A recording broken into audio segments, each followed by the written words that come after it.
This video was brought to you by NCIX. Great technology, selection, and service. Hey guys, this is Dmitry and welcome back to another HeroiCnux review. So Logitech is going through a bit of rebranding at the moment with the reintroduction of the G series peripherals. It's not anything innovative from Logitech, but they're mainly giving their products a facelift with some aggressive marketing. Now we're going to take a look at their latest gaming headsets, one of which is the surround sound and the other is just stereo. So in this video I'll be comparing both headsets, so let's dive right in. The two products you're looking at are the G430 surround sound headset and the G230, which is stereo. There's a $30 difference, which isn't much considering in theory you are supposed to get more superior audio gaming experience with the surround sound. Specs wise, the G430 is equipped with 40mm drivers with standard frequency range with adequate sensitivity of 90 dB and impedance of 32 ohms. The stereo headphone, the G230, is equipped with the same specs. Now here's a bit of misleading packaging, as the G430 is an identical headset to the 230 but with a different color scheme. The surround sound actually comes through an included USB sound card, but I was surprised not to find this bit of very important information on packaging, except in very small subscript at the bottom under the context of the box. So aesthetically, this certainly looks like a Logitech headset, very much like the G35 or the G930. It has a slight renovation now with different ear cups and no longer the rubberized coating on the plastic. Honestly, the headset does not feel sturdy, and the ear cups on the 430, for example, were a lot more loose than on the 230, even though it's the same construction. I wasn't comfortable holding the headset by one ear cup, as I felt like it would snap at the rotating joints. They do fold, however, at 90 degrees inwards and have some swivel the other way as well, but this basically allows the headset to remain on your body very comfortably if you need to take them off your head. This is a very needed feature for a gaming headset, and I'm happy of the execution. The microphone is flexible, but they've disabled the mute function when it's in the upright position, but we do have on-cable control, so that's really not an issue. And this is a noise-canceling mic, so it does have the low-frequency roll-off, which you can hear with isolating levels. And I am recording this with the USB dongle, and while it sounds acceptable for gaming, the roll-off is quite annoying. Also, when using the USB sound card, the mic input passes through the headset, meaning you can hear what you're saying. Now, I like this feature so you can hear your voice level during gaming, but there's no option to disable it unless you mute the mic. The headset connects through a standard 3.5mm headphone and mic jack, and has a 2.3-meter braided cable.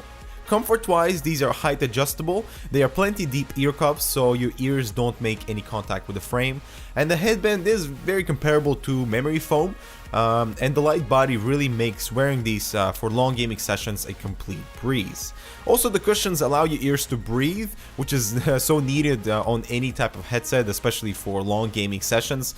But my main complaint here is the materials feels a little harsh, kind of like the inside of your bathing suit. And I think this was a poor choice from Logitech. I mean, just take a listen at this comparison to appropriate ear cushions versus the G230.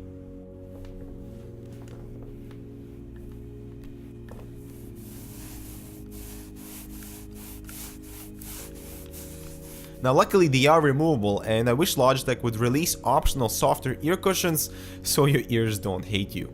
Now given these are the same headset with a difference in the concealed USB dongle for the G430, I went ahead with audio testing using my own sound card and of course the included one. So the audio quality for the headset in stereo mode is very much impressive for the price. I honestly was not expecting these things to deliver, but the 40mm drivers are quite good, with a more forward bass and recessed treble, but still very predominant and not drowned out midtones, which is a very good audio signature for gaming, which emphasize on explosions and gunfire, while all the chatter is present but not dominating. The bass here is a tad too high, but impressively deep and non-distortive.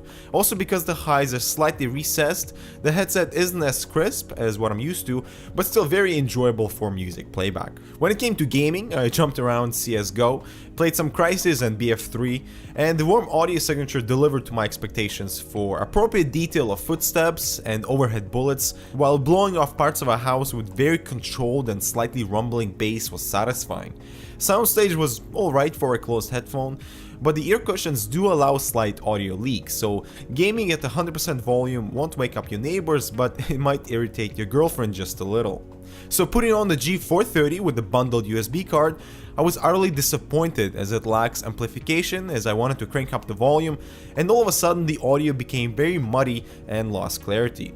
Plus a very noticeable but quiet hiss was coming from the USB card. Turning on the virtual surround sound in the software, it does help with improved soundstage that slightly improves directionality, but the bottom line is the included USB card is very poor and does not do justice to the 40mm drivers. Now I gotta give it to Logitech for their G software, which is very intuitive and allows customization of bass and treble, and turn on the virtual surround sound, and of course adjust the level of each of the virtual channels.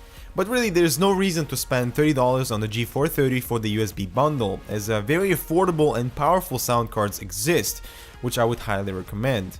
Also, we can't avoid the big elephant in the room with one-sided audio issues in Google Chrome using any USB headset from Logitech, because the latest flash is incompatible and causes bass and channel issues. Doing a very quick Google search and you will stumble upon many user issues without appropriate response from Logitech. So we are going to conclude with our usual pros and cons list.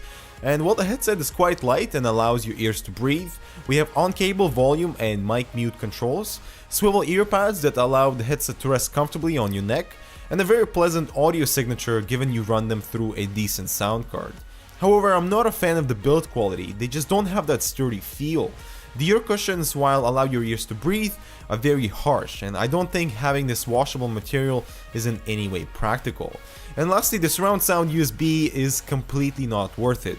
While simulating a more open audio environment with added virtual channels, quality is much degraded with poor amplification and hiss. So really, my main audio complaint here is the sound card, as the headset itself has potential for both music and gaming as long as you're driving them with a proper sound card. And also don't forget the misleading packaging on the G430. They really should include a picture or some indication that the surround sound is simulated through a USB dongle and not through the headset itself. So why do you guys think Logitech omitted this information from packaging? We'd like to hear your opinions. As always, thanks for watching, leave your comments down below, and we'll see you in the next one.